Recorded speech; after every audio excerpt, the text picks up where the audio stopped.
Hello, I'm Deborah Clay, author of The Borrowed Boy and Just Be, and presenter of Castaway Books. Each week I invite an author to tell me about the books that have inspired their life and influenced their writing. This week's guest is Chris Towndrow.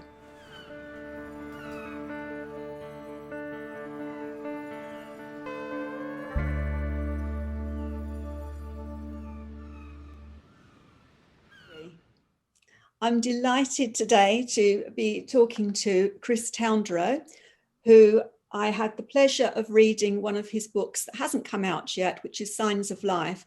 And I loved this because it was about it was a Western story set in Arizona, which I love because I spent several years there. And it's about prejudices against the deaf community and Native Americans. So again, that fits with my interests. So that's why I particularly wanted Chris to come today. And then when I looked up on him on Goodreads to look at all the things he'd written, I was very impressed, very prolific writer and stage and play writer as well. Because Chris, you have written two contemporary fiction stories, novels, Tow Away Zone and Go Away Zone. And you have also written sci-fi.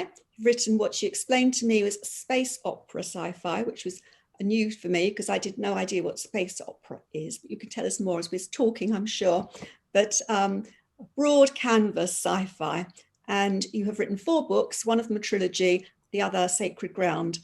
So all of the books that you've written will all be on my website when people click on your name and they'll see your Goodreads connection. And you've also written a collection of short stories that are more comedic. And you have written 8 stage drama and panto. So as I say, a prolific writer, certainly multi-genre. So really looking forward to hearing about your influences. Thank you. Welcome. Thank you. So today you're going to tell us about the 5 books that have inspired your life and influenced your writing. So shall we start with book number 1? Yes. The first book or author, I would say, was Isaac Asimov. I think I probably didn't recognize it at the time, but in hindsight, I've seen echoes of some of the things in his books kind of worm their way into a couple of my books. I read The Lion, the Witch, and the Wardrobe, and adventure stories, and anything that, and kind of the stuff that you were made to read at school. The classic texts, To Kill a Mockingbird, and things like that. But in terms of through choice, I think the Isaac Asimov was recommended to me or suggested by parents or relatives because I seem to have a leaning towards science, and I've still got the books in the on the shelf next door, whereas a lot of the other books, I don't have anymore. So I've obviously got an affinity, and I've held on to those old dog-eared copies. So tell us about the Foundation series for those people who aren't familiar with Asimov's work. Well, the ones that the couple that stood out for me were the ones about the laws of robotics, and where, from memory, the central character is a detective trying to solve a mystery and trying to solve a problem and partnering up with a robot. And it's probably 40 years, if it's a day, since I first read it. But it's lodged itself in my brain, and it's, as a lot of influences and things that I've experienced do, they drop in, and then little echoes percolate. It percolates and then echoes, and they come back in ideas or moments or scenes in stuff that I've written. And I think that have never tried to write like Asimov, but um, of all of the things that I read in my youth, um, the fact that the first books that I wrote in the 90s were science fiction Mm. probably lends themselves to those having a biggest impression on me. And the fact that, like I said, most of the other books have been thrown out, but I've still kept those on the shelf.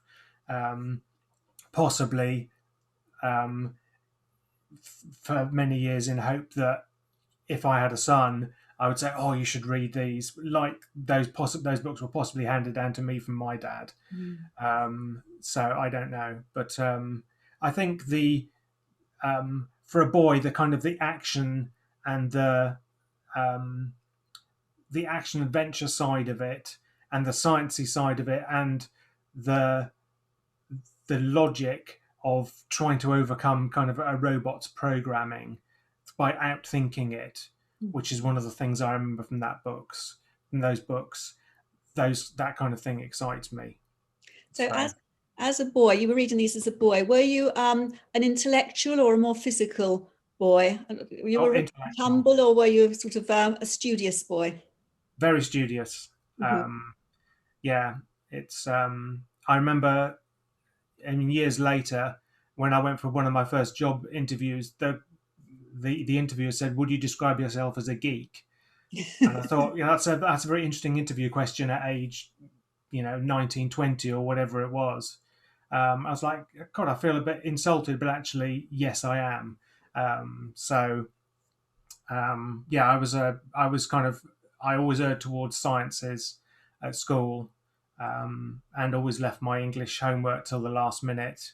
Um, Even though when I got down to it, I think I enjoyed writing the stories.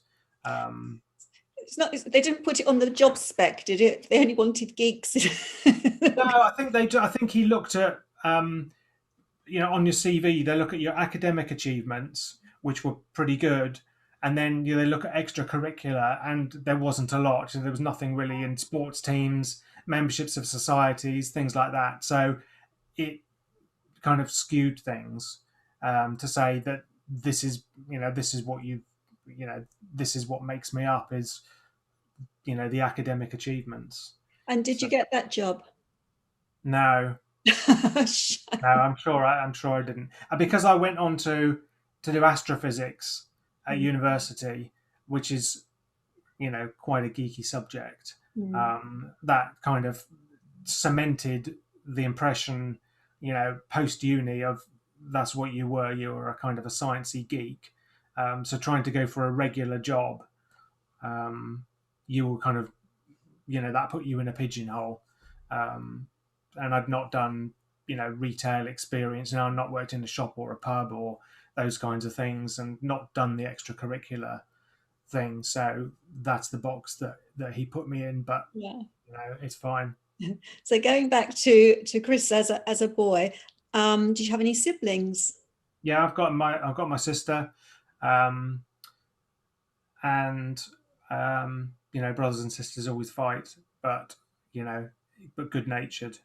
Um, and yeah, she's a physiotherapist. Ah. So she's had a very different life journey because she knew what she wanted to do, and everything's been directed to that. Whereas I'm pretty much making it up year after year. Um, Mm. so I have physiotherapists are my kindred spirit because I'm an occupational therapist by profession. So we did lots of joint training, and our departments would always be next to each other, and we would be in the same teams and things. So I know right, about physios. yeah, she's very different. She's the outgoing, outdoorsy, hill climbing, clubbing, social, all these kinds of things, and then kind of very obviously a very manual job, a very Mm. hands-on job, whereas mine's more cerebral, probably. But that was always the difference between the physios and the OTs. The physios were much more physical. I was terrible with sports when I was younger, but the OTs were the creative ones, all the artsy stuff. So Right. that was the difference. Very stereotyping. So where did you grow up? Were you in London? I know you're in London now. Did you grow up in London? We grew up in Berkshire.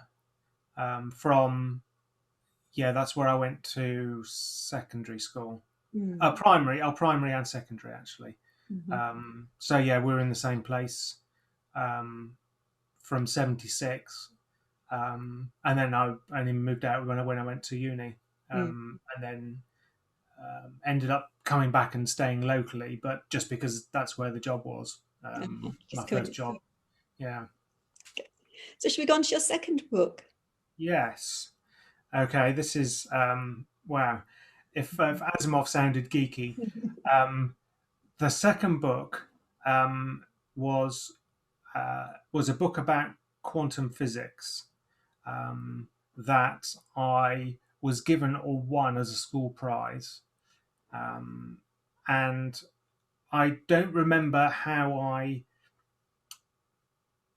got to know about the title and why I said, "Oh, I must have that one."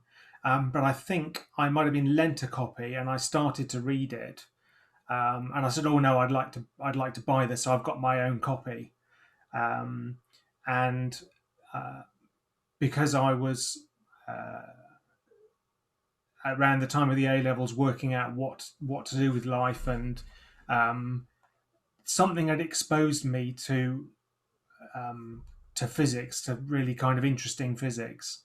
Um, I got this book, which, having looked at a review in the last couple of years, it's not been slated, but I imagine reading it now, you'd see it in a different light to what I saw it in kind of 30 years ago. Um, but it's interesting because it explains, it's like a Professor Brian Cox kind of approach. So it's a very accessible um, explanation of really tough, mind scrambling things.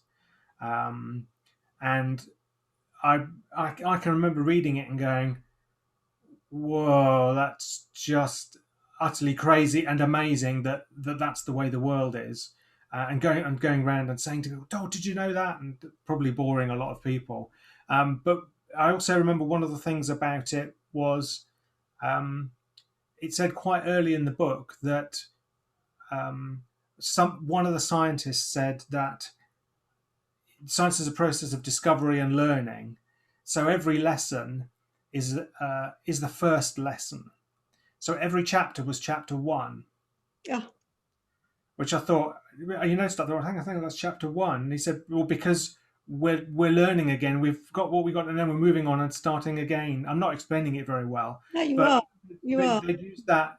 He used this um, kind of explanation or quote from a scientist to Mm. say, you got the foundation, and now this is the next block, but you're building on the next one, so it's kind of a new beginning, but building on what you've done before. So I thought that was it was just it's a very quirky book because it's kind of light-hearted and accessible at times, but other times pictures of diagrams of physical stuff that I don't understand this. So it's kind of um, like a more accessible brief history of time kind of thing. But it's got there's bits of philosophy in there and other things. So it's a bit of a mongrel, but it was when I read that, it's like right now I want to do a kind of a physics degree. So when my sister was like, I need to do the subjects and the degree that take me to physiotherapy, I didn't know what I wanted to do, and then that book was like, right now I want to do that because I want to learn that kind of stuff and be excited by it. That when I read about Dancing Wu Lee Masters, I thought I'd like to read that because I'm not very sciencey, but the way it was presented, it intrigued me, and I thought I think I would enjoy this. And I wanted to ask you: do you think that there's some learning, a transfer of learning between that sort of what would you call it? That's the science of that with spirituality, because although they might seem, the science and spirituality long the way apart, I can just see some links between it. Because, for example, many years ago, I went to I think it was the Science Museum or History Museum in New York. And that was the first time ever I learned that everything on this world, you, me, everything is all made of the same stuff, everything. I Mm. didn't know that. And it was so astounding to me. It really hit me. So then when you read sort of spiritual meditation type things that say we're all part of the same thing, we're all made of the same stuff, absolutely makes sense. When you talk about energy in meditation and moving energy around your body, that's kind of scientific. What is energy? So I don't think they're worlds apart, science and spirituality. And I would be really interested in reading it for that reason. Yeah, I think looking at the review, they said there's a lot of kind of, I think they called it mumbo jumbo. This is just one of the readers on Amazon or whoever that read it. Said it's kind of got a lot of mumbo jumbo about it that kind of clouds the hard scientific facts. But I just think it makes it, it does give it extra, it gives it extra dimension. So kind of makes you think about, makes you think about things. So even watching Professor Brian Cox on the TV, you don't have to. He doesn't have to go very far before you start thinking about our place in the universe, and it generates kind of philosophical, and spiritual questions. So I mean, it didn't particularly for me. It was just kind of, oh, this is fun and mind blowing at the same time. So it was. It was interesting. I think I don't know whether I still have it, but the fact that when I was thinking, I was like, yes, that has had a major impact because it decided my, what I'd study, Mm, and mm. that kind of that chapter of my life really. So where Um, did you go to university? Birmingham. Uh-huh. So you Um, lived away and then you came back. And what were your university years like? Did you enjoy them? Did you have any friendships that have lasted you since then? yeah, absolutely. Yes, my best friend I met at uni, and you are thrown together to some extent, less so than at school. You're thrown together with people, and then you kind of, not you have to get on with them, but you know what I mean. It's not like going out and choosing, um, who you want to strike up friendships with. People that are, in your tutor group or whatever, um, you you develop bonds with them. But my best friend, we've become closer since then. Um, and he's a physics graduate, and we've yeah we're fairly kindred spirits. I think even though he's a very different person, he reads a lot, and he's a big fan of what I write, which is nice. And he's a beta reader, but I don't kind of say, "Oh, you're my beta reader." He's just he reads the stuff and gives me feedback, and I'm lucky because of the sciencey knowledge, and he likes science fiction films and books, um, and he's also a pilot. So if I'm bouncing ideas off him or talking about book, then he can give kind of constructive criticism from a factual point of view. So one of the things, in one of the books, someone uses an ejector seat, and he said, no, that's wrong. That's not how an ejector seat works. So I was able to factually describe ejector seats. And when we're talking about, future future travel and space travel and things like that, we're able to talk as geeks almost about reality and where you might be able to suspend disbelief and these kinds of things. Because my sci-fi, the trilogy, it's as much as possible grounded in the art of the possible rather than warp drive and the slightly more fantastical elements. So it's good to talk to him and just kind of spitball ideas and flesh out and thrash out things that might work, Mm. or that that sounds exciting, or no, that's not believable. And I'm writing a dystopian fiction next year, and he said, "Oh, you must read this because it sounds like it's got elements of what you're going to write about. So it'll help me to do some research." So that's good because he reads within the kind of stuff that I write. So yeah, and Great. I was his best man. So Oh, lovely. yeah. Great support as a writer. Do you belong to any writers groups as well? I really value No, my writing group, my Frinton writers group. You don't? not at the no, not at present. I briefly around the turn of the millennium, I think. I was in a when I lived elsewhere. I was in a writers group there, but I was a different writer then, and I'm sure all writing groups are different, um, and it was I didn't feel that I was doing the kind of stuff that other people were doing. Mm. So I was the youngest, and I was writing science fiction. Most of the other people were writing historical fiction or women's fiction, and so there wasn't, you know what I mean. There wasn't really a meeting of minds.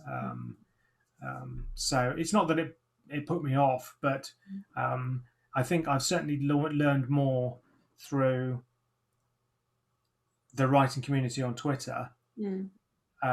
than I did, through in the writing community in probably a year than I did in longer than that in a writing circle, um, and I learned a lot by doing as well, Mm. by doing and being very self-critical. It's a terrific writers community on Twitter. I've been so impressed. I only became active about 18 months ago, and I've been so impressed by the writers I've met. It's wonderful. Yeah, it's there's so many nuggets Mm. that I've taken away, and kind of finding kindred spirits. Um, but yeah, I've certainly learned so much um, about writing and pitching and all of those kinds of things. It's been invaluable. Okay, so shall we go on to your third book? The third book. Um, the third book is Consider Flabas, I think it's pronounced.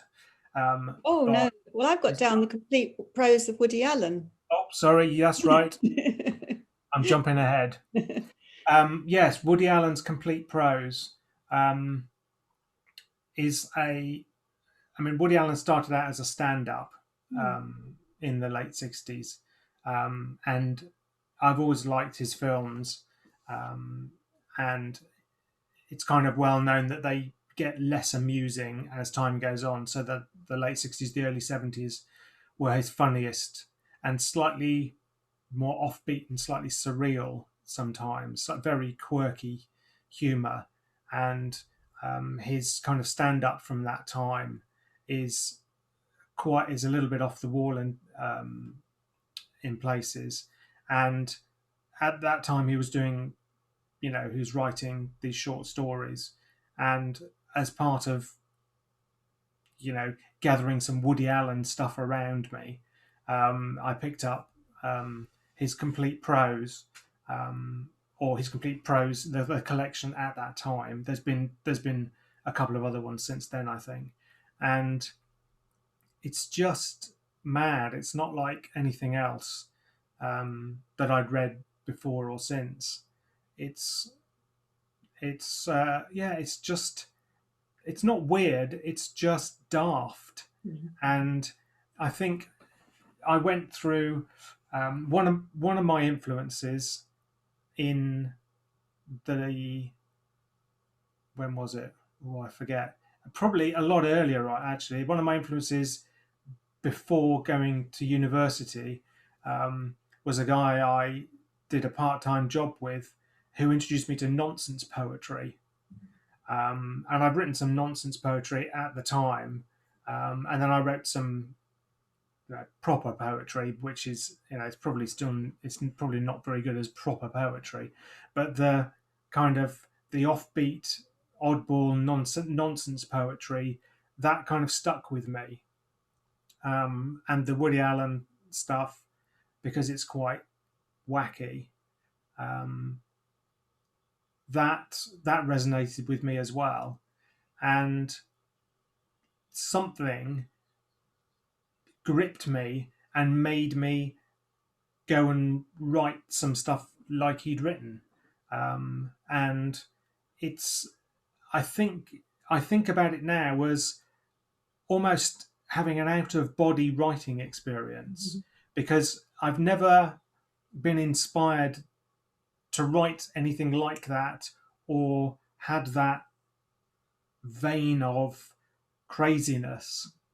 So I think what it was, it's a reading that his collection of short stories just kind of took over me, and I kind of channeled that and wrote a collection of, some of them are not even short stories; they're just kind of weird lists and um, kind of 2-page sketches almost. Some of them are almost like sketches, and a couple of them I've had performed on stage. Kind of I adapted and had performed on stage. So Yeah. when did you start writing, Chris? This is a question I see a lot on the writing community. I mean, when is the start?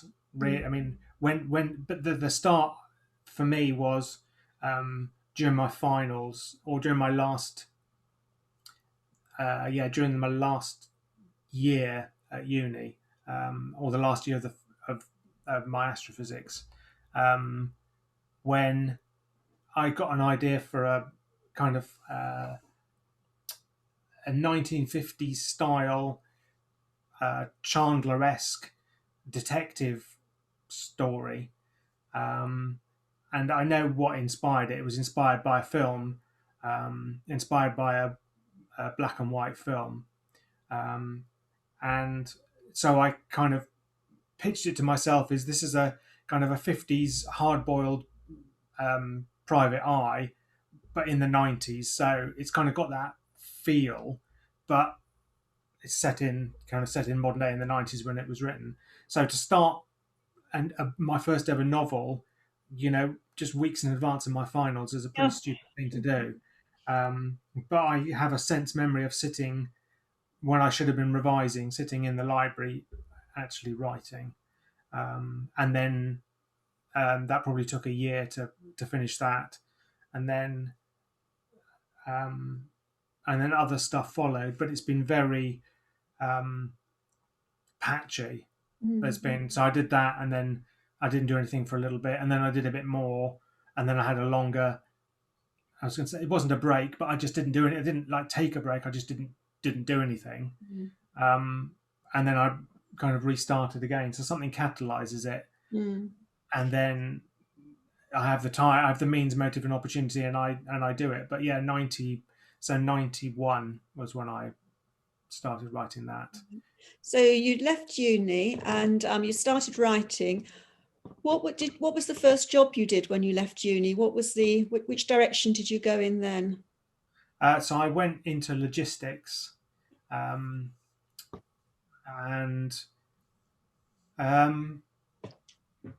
yeah, I mean it was a job, but it was, having come, because I didn't want to do a sciencey job.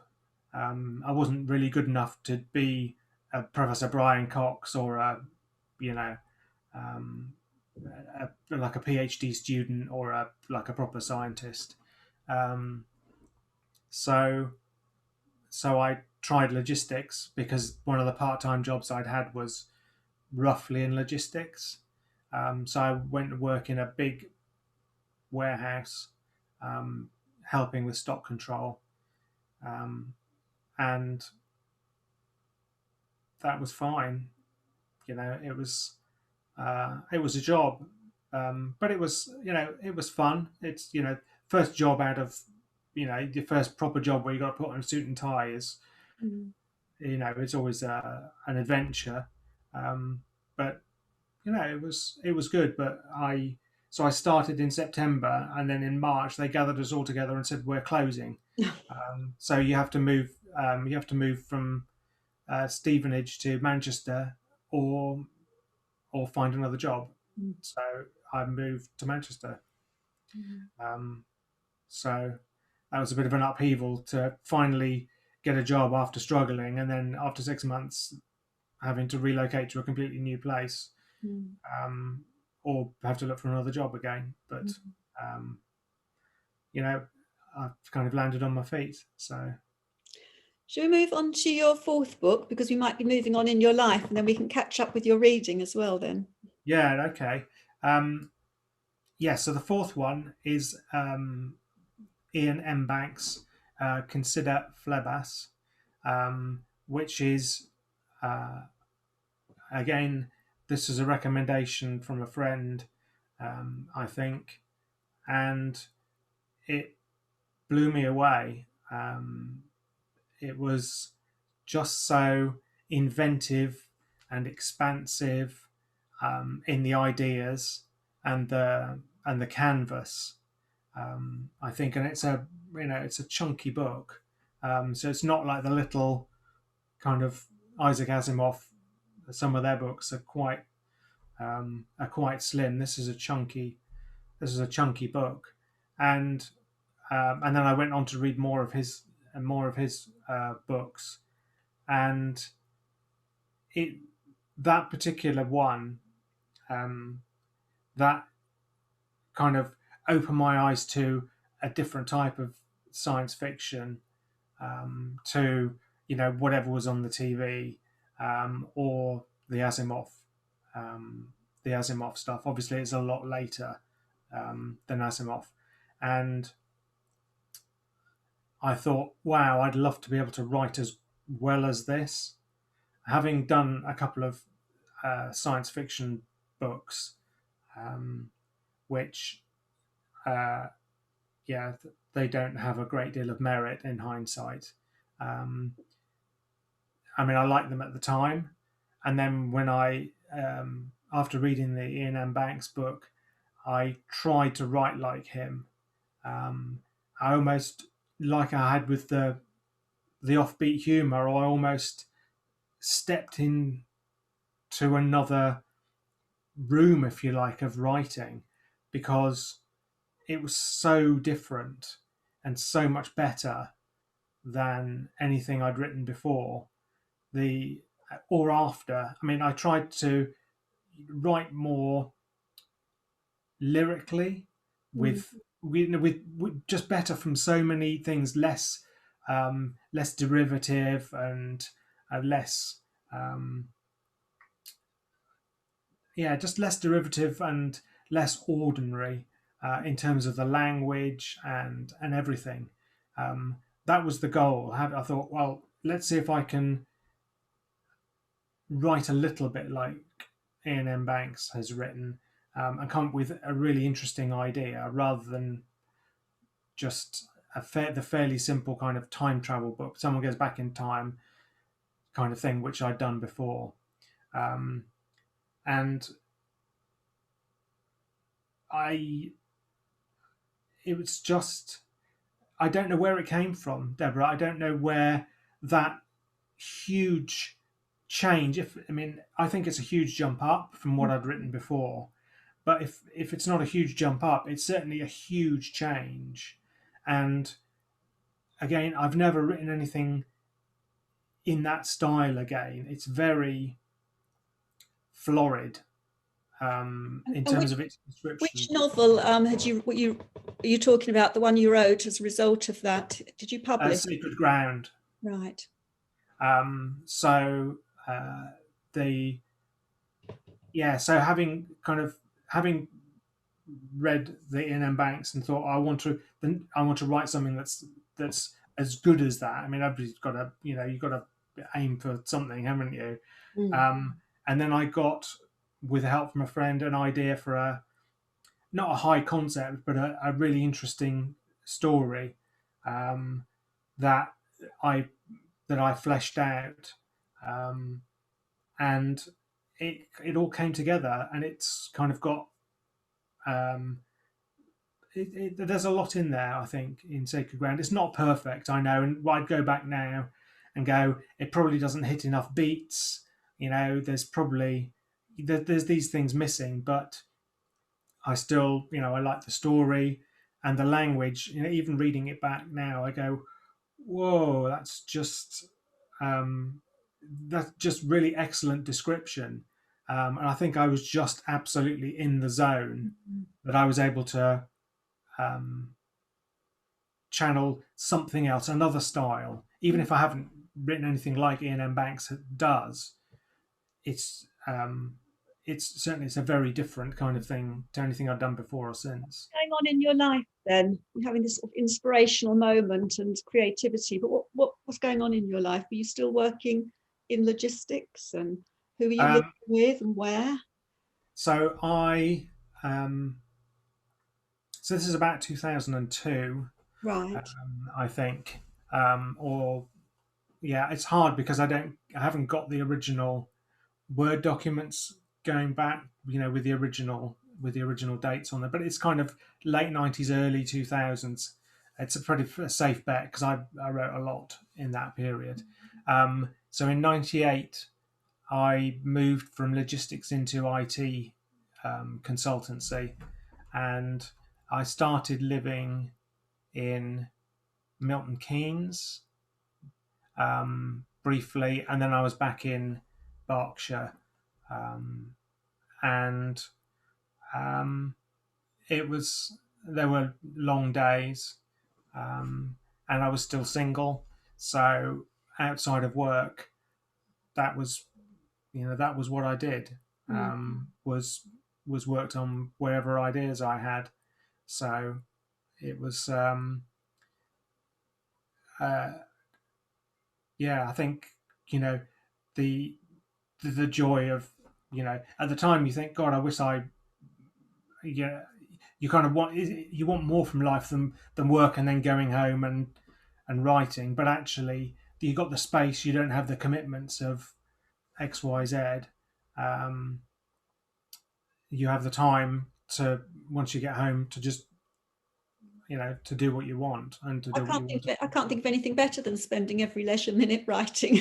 Yeah, I mean, that's kind of what I do now. There are just fewer minutes, um, but I was enjoying the job, so um, it wasn't an escape from the world. It was just because my brain is always going, and I always need to be doing something. I can't lie on a beach, or I can't just flick on the TV and watch it for an hour. I have to be doing something productive, um, or entertaining or stimulating. So the job, I enjoyed the job, but then to fill in the spare time, um, I was writing. And I think when being fortunate enough to have the time and obviously lots of inspiration floating around is the perfect marriage, because if you've got all the ideas and no time to put them down. Perfect. So um, yeah, and then towards the end of that period, I started to like the job a bit less and have less to do. So there was more time. There was more time for writing. Good. So shall we go on to your fifth book? Fifth book. So the fifth book is Deal Breaker, by Harlan Coben. I could have said the Jack Reacher books, because I got into those at the same time, um, and it's probably those two are the only series, if you like, that I've kind of that I've churned through. Um, but the thing about the Harlan Coben, that series of books, is um, the wit that's in there, the banter between the two lead characters, and that um, that resonates with me because I like wit in anything. It doesn't hurt to have wit and humor as an added ingredient in so what you watch on TV or what you read. So it was different from something like the Isaac Asimov, which is a mystery or a detective kind of thing, and it's very straight. But this, because it has the wit and the banter, and it's got a lighter touch, um, they were just a joy to read. Um, How did you come to write plays? How did that come about? so in in the early 2000s, I was this is very sad, but my mum introduced me to someone that she knew, and said you should have coffee because this lady's a writer. And obviously I'd been doing a bit of writing, and we had a coffee, and she read some of my poems and short stories, um, and she said, um, I'm she run an amateur dramatics group, an after school drama club, and she said we want to do a pantomime. We want to do a charity pantomime, um, and from recollection, she said, "Do you think you could do that? Do you think that you could write a pantomime?" I mean, that may be completely wrong, but it's not that I had written one just for fun, kind of thing, because I just hadn't. I'd written screenplays for fun, um, but maybe because I said, look, I've written screenplays as well, and writing a novel versus writing a screenplay versus a play, they're fundamentally different. Um, so she said, do you want to write a pantomime script?" And so I wrote one, and they put it on. And You went to you did screenwriting. You studied it as well, didn't you? yes, I went to. So when I so in 2004, I quit my job, Mm. um, to try and become a writer, and failed miserably. Um, but the first thing that I did was I went to film school, to because I'd written a lot of screenplays, and I went to film school to see whether I was on the right lines. I think, Mm-hmm. um, and almost you know, putting the cart before the horse to learn about how to write a screenplay after I'd written a screenplay. So Mm-hmm. arguably, I should have done the training first and the writing afterwards. Um, but yeah, there was some screenwriting training in there. I'd also done a weekend's intensive course with an independent filmmaker, in London. I think before that, um, and yeah, and learned some other disciplines. I've still got the notes, Mm-hmm. um, so that was that was really useful. But what it did for me was, going to film school and learning more about script writing as well as film production. Mm-hmm. Didn't make a decision about whether I wanted to write prose or write films or write plays. It made me want to make videos. Oh, So it's not the expected outcome, um, but that changed my life because I decided not to go back to work and start work in video production. So interesting. Well, I know that your dialogue is the way you write dialogue reflects your training in film school because it's excellent. Because I really thank enjoy you, the signs of life. Yeah. thank you. Yeah, I think What is your living situation now, and what are you up to writing? So life, circumstance, and writing. life. Married, one son. Um, I'm a video producer, so I make videos for companies of all shapes and sizes. Um, so I do pretty much everything, the filming and the editing, and that's that's always waxed and waned, um, as as the world has moved on in terms of how it uses video. It's nice to have a job I love and a hobby I love. I am And very fortunate. And you've come such a long way from when doing your science at uni to where you are now with making videos, and a really interesting journey. That's, as we get older, we become, we bring all those aspects together to become our true self, or you never know where you're going to end up, do you, when you're young? No, you don't, and it's interesting that that where I am, even just in the video work, there's a creative aspect, but then there's also a logistical aspect to planning everything, and a logical. There's lots of elements to, and it kind of makes sense. And I'm dealing with people in business, and I had 12 years working in a business environment, and working with other companies. So where I am in the day job is a marriage of creative, logistical, and business. So in hindsight, it kind of makes sense that that's where I've ended up. So Excellent. it's interesting. Excellent. Thank you. Well, we're coming to the end now. It's been really interesting hearing your story. Can you tell us now, as I ask all of our guests, what would be the luxury item you would take with you on the island? Okay, this is a tough one. I think I'm going to have to go with the complete box set of all series of Boston Legal. Oh, okay. I haven't watched Boston Legal, but I shall have to look at that. It's because it's eminently rewatchable. It has, the writing is brilliant, and it has humor. It has kind of dry humor and offbeat humor. It has different types of things and friendship. It has a lot of things in it. It's just intelligent American comedy, and my wife and we love it. I love American comedy.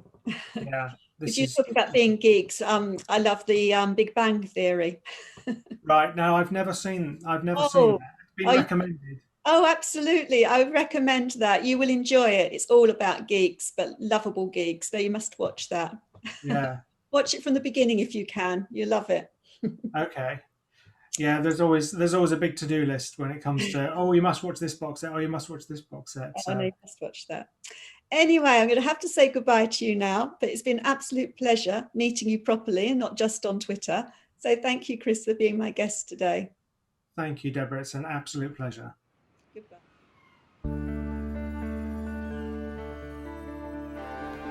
I hope you enjoyed listening to this week's episode of Castaway Books. References for all of the books discussed in this show can be found on my website, which is www.abrakdeborah.wordpress.com. It's the letter K and then my name, Deborah, Deborah. So until next week, goodbye.